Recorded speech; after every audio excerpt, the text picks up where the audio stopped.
right, guys, welcome to week 3 of 12 weeks of home ownership. I did it this way. Shout out to my ASL community. But week 3 of 12 weeks of home ownership, and we are going to be debunking the myths of home ownership again with my girl Amy, Mortgage Girl Boss. All right, so guys, I have asked you all, what are some myths that you all have heard? What are some things that you think is true? And some of these things, yes, they're Googleable, but sometimes it's good to just hear it from the person again who's going to give you the money. All right. So I'm going to make it as a myth, and Amy is going to debunk this myth for us. So first statement that I hear is that I am a first-time home buyer, and down payment assistance is something that I should get, I must get, I know I will get, I will absolutely get it. There is no qualification to get it. I am a first-time home buyer, so give me my down payment assistance money. Hey, entitlement. Yeah. No, but seriously, not all first-time home buyers qualify for down payment assistance. That's a reality because a lot of these down payment assistance programs, they want to make sure that you need this money. So there are certain income thresholds you can't make you can't make over a certain amount. So one, we have to make sure you fall within those income parameters.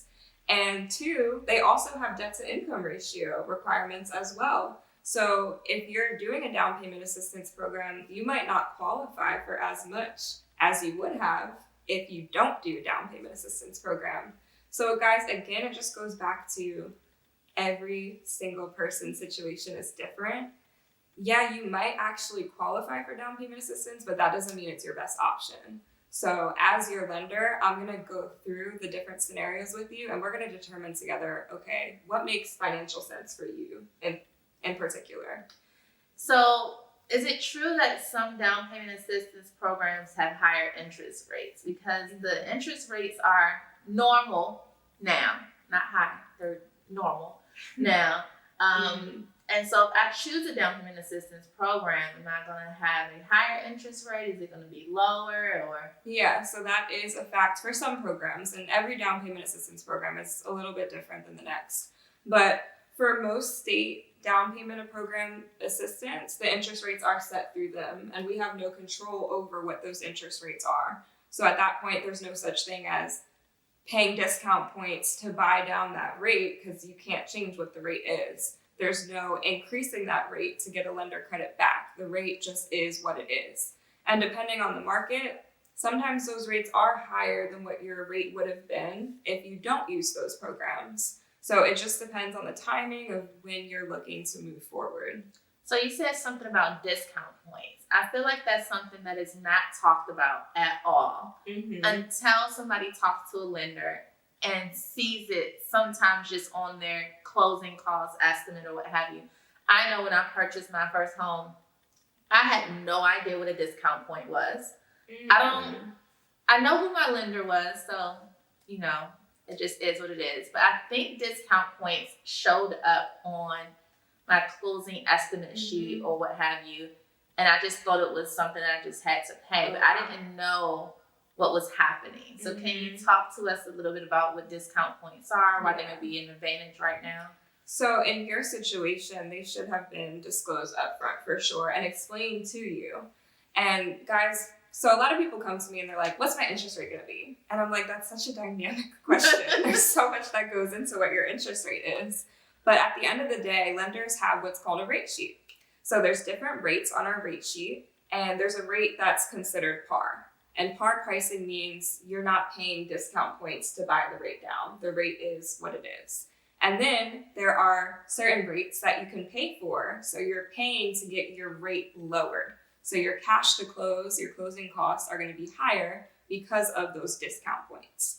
Now, in the market that we're in today, it's kind of crazy right now because interest rates have increased in such a short amount of time, and the market is trying to catch up.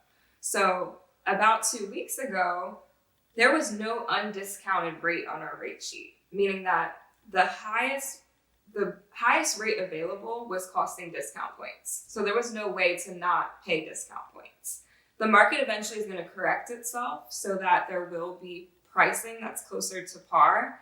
But the reality of the situation is right now, you might have to come to the closing table with down payment, closing costs, and additional closing costs for those discount points. So in today's market, the seller can help you offset some of those costs.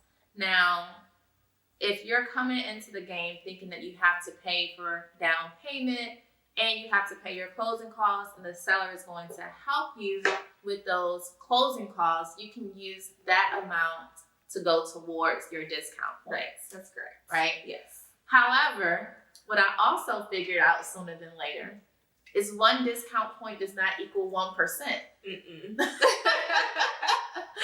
Yeah, that is definitely a misconception. So people think like, okay, I'm buying one discount point, that means I'm going to get my rate lowered by 1 point. No, that's not how it works. So it depends on what the rate sheet looks like that day. And honestly, guys, the rate sheet is different every single day. So we're not going to lock in your rate until you actually find a house, because the rate is associated with that house. So we have to look at what the rate sheet looks like that day, and we look at, does it make sense to buy discount points, or do I want to take that par pricing? So we'll definitely walk you through all of that. And the price of your discount points, again, can range. Mm-hmm. Like the low end could be a couple thousand. So, I mean, it depends on what the rate sheet says. So, like the other day I was looking at the rate sheet and they could pay like $300 to get a 7.5 interest rate. Mm-hmm. Or you can choose to pay maybe $2,000 to get a 7.25 interest rate. But that rate sheet from the other day, no longer available. Today's rates are different. So it really just depends on what the market is looking like. And I have had people pay tens of thousands of dollars for discount points. So again, it just really depends on what works for you in your situation. To speak to that, I would not suggest buying that amount of discount points, only because we are going to see a rate correction in the future, in the next year, year and a half. Historically, after recessions, mortgage interest rates go down. So I'm telling people it might look, what's the word? Crazy? It might look appealing. Okay. So I'm telling people now that it might look appealing to buy discount points because of the rate environment that we're in right now, but try to hold off, because if you're paying $10,000 in discount points today, and then in a year and a half, rates are going to go down anyway, and you're going to refinance, then you paid $10,000 of discount points for no reason. So you want to be mindful and think ahead rather than just thinking in the moment right now. Mm-hmm. And what I also suggest, like, during your home buying process, you're going to become a realtor a little bit. You're also going to become a loan officer a little bit. You're going to become a mathematician a little bit. But looking at how much discount points, to take a look at how much you're paying for your discount points and what that is doing in ratio to your mortgage, right? To your monthly payment, to actually see how long it takes you to pay. To recoup. Yeah, to recoup. Those right? costs. Yeah. Yeah, because usually it takes like 5 to 7 years to recoup those costs. Yeah. Guys, most people don't stay in the same mortgage for 5 to 7 years. There is something called refinancing. So it doesn't always make sense to buy discount points. All right. So another myth. I don't want to pay mortgage insurance because mortgage insurance is the devil. I like that one. That's funny. So mortgage insurance honestly helps you guys not have to put so much money down, because anytime you're putting less than 20% down, you're going to be required to pay mortgage insurance. And it's not necessarily a bad thing. A lot of people, they come to me and they're like, yeah, I definitely want to put 20% down. I definitely want to do that. But I'm like, okay, but let's look to see what it looks like if you were to put 15% down versus 10% down versus 5% down. Because honestly, you guys, mortgage debt is one of the cheapest debts that you're ever going to have based off of interest rates. So why not save some of your assets in case you want to do like renovations to the home? Maybe you can invest those assets in another source. You don't always have to put 20% down to eliminate that PMI. PMI is something that is there for you, and it's not as expensive as you might think. Mm-hmm. But it's there for you so that you don't have to put 20% down. So let's take advantage of that and see if it makes sense for your particular situation. So is it true that mortgage insurance, or how much I'm paying in mortgage insurance, depends on my credit as well? So it depends. So for an FHA loan, the mortgage insurance is going to be the same for everybody, no matter what your credit score is, no matter what your debt to income ratio is. It's always going to be calculated at 0.85% of your base loan amount, unless you're putting 10% down for an FHA loan. Then it gets reduced a little bit. But the mortgage insurance on an FHA loan is for the life of the loan. It doesn't fall off. It doesn't go away. So that's one of the biggest differences between an FHA loan and a conventional loan. Now, to your point, with a conventional loan, it is considered risk-driven. So the mortgage insurance that you pay, it depends on how much money you put down, depends on your credit score, and it depends on a number of other different factors. So if you have a great credit score, your mortgage insurance, it's not going to be that much. Yeah. And again, like she said, if you don't want to go into a home cash poor, right, or be house broke. So even if you have 20%, if that's all you have is 20% to avoid mortgage insurance, it just doesn't make sense to use all that money just to not have something that could be an extra $50 a month, or $70, $100, whatever it is, right? But you have to determine what makes sense to you. But we really don't want you to go into a home cash poor and spend all of your assets. Yeah. You want to have reserves because things are going to go wrong. Things are going to happen, and you might want to update some things in the house, which I'm sure you will. Right. All right. Another myth: if I get into a home at a higher interest rate than what it was last year, I'm not going to say high. I'm going to say higher than last year, which is a fact. I hear people tell me that I can refinance, but I also hear that don't do it because it's going to be hard to refinance. You're not going to be able to refinance. Some banks don't want you to refinance. You have to read all the small print. There's no way you can read all the small print, and then you won't be able to refinance. And you're going to be stuck with this higher interest rate than what it was last year. Mm-hmm. Yeah, so that is a myth. So you can actually refinance after you've made your 6th mortgage payment. At that point, you can start looking into your refinance options. Now, there are some things that us lenders have to consider when you refinance, because it is going to be something where we have to get another appraisal done. So we have to make sure that the equity position is still strong and that you're good there. But refinancing is a great option, especially because right now we're in an uncertain market where people think that interest rates are going to go down in the next year and a half. So if you can refinance, we should take advantage of being able to do that. And then the cost of refinancing, it can actually get rolled into the loan amount. So a lot of people think, I'm going to have to pay closing costs all over again. Well, first of all, the closing costs are not as high as when you purchase the home. And a lot of it, like I said, can be rolled in. So mostly what you're bringing to the closing table is that cost of the appraisal, which is about $600 to $650. So you're not paying your whole 3 to 5% in closing costs and all your transfer and recordation tax, all those things. You're not bringing all that to the closing table again when it's time for you to refinance. That is correct. But again, look at the numbers of what works for you versus renting versus purchasing now. And we can't go back to what it was last year. Mm-hmm. People, I know you talk to people as well, they're like, man, I should have bought last year.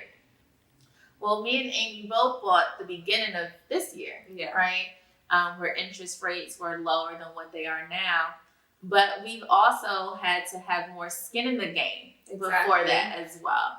So let's just take a look. If you're having this real conversation with yourself and you're like, man, I really wish I would have purchased last year. Let's look at the same house that you wanted to purchase last year. Let's look at what the interest rate is. Yes, your mortgage payment may be lower. However, that person most likely paid more than what it was listed for. I did that.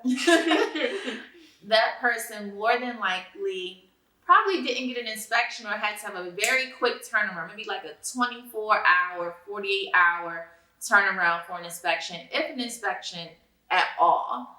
They probably paid appraisal gaps. If the house appraised for this amount, then they paid cash out of pocket for whatever their offer was. So if the house was listed for $600,000, they may have said, well, if it appraises for $600,000, I'm willing to pay $20,000 over asking, over that amount. Well, the bank isn't going to lend that money to you because it's not worth that much in the appraiser's eyes. So where's that cash coming from? Your pocket, Exactly. right? So you're paying above an appraised value. And you're also dealing with a lot of competition. And so that competition isn't as strong as it was now because a lot of people are just hearing things, right? But at the same time, you are also able to get seller's help. You're able to get a 5 and 7 day inspection contingency. I was telling Amy earlier that there was a point last summer where I was taking inspectors with me to take a look at houses. Not houses we had a contract on. Yeah, just houses. Just houses. Because we're not in a market where you can have an inspection as part of your contingency if you wanted to win that house. And so we had to have very strong offers. Last summer we were paying for recordation and transfer taxes for the seller. All of it. Customary to split those fees. And those aren't small fees. They're thousands of dollars. Tens of thousands of dollars, depending upon the price point that you're in, depending upon the county that you're in. So don't say I wish I would have, could have, should have. It's in the past. It's in the past. And I'm not gonna never say never, but we are not in any foreseen future going back to a 2-point anything. Yeah, no. Or 3-point anything.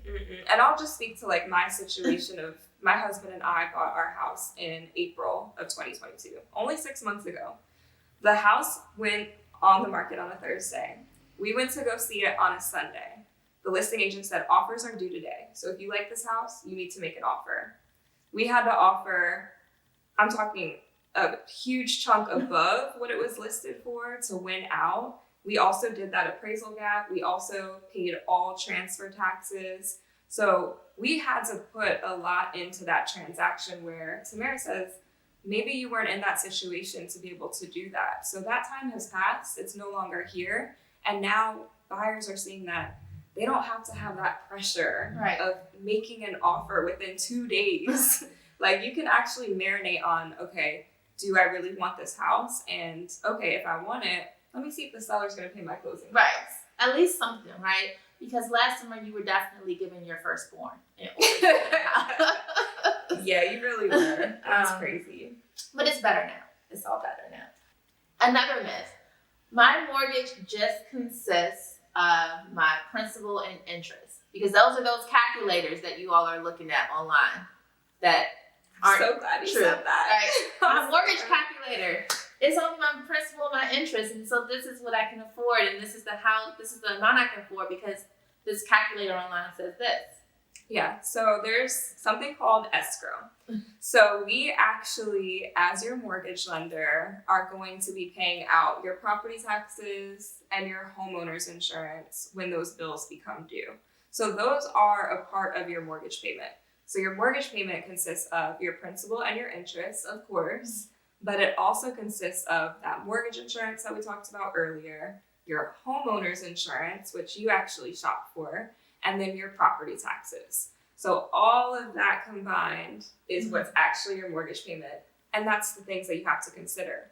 Now, also, what I want to throw in there is if you're looking at condos or townhomes, take a look to see what that HOA or condo fee is going to be. Because although it's not included in our mortgage payment, that's something that has to fit in your budget as well. Yes, absolutely. So in addition to that, like she said, with those homeowners and condos association fees, you also want to be mindful of the counties and cities that you choose to live in, because certain counties and certain cities have higher taxes, higher assessment rates. I know Prince George's County, which is the county that I personally live in, even though I'm a Washingtonian girl, has higher taxes, right, than DC. And then I know, for example, like Columbia, certain parts of Columbia have a special They have tax. their own city tax. They have a separate city tax. I think Uh-huh. Bowie has a separate city tax as well, right? You want to live in these neighborhoods that have their own police officers and their own leaf pickups. Well, you're paying for that, right? Their own city town halls and things like that. So those are all things to keep in mind when you're purchasing a home. So I hope that helped you all out today to give you some information of what some myths are. I hope that we were able to debunk some of those myths for you. If you have any questions, feel free to shoot Amy a message or myself via Instagram or via the comments, and we can get those answered for you all. So thank you for tuning in to week 3, and we'll catch you next week. Make sure you subscribe, and we'll talk to you later. Thank you guys. Peace out.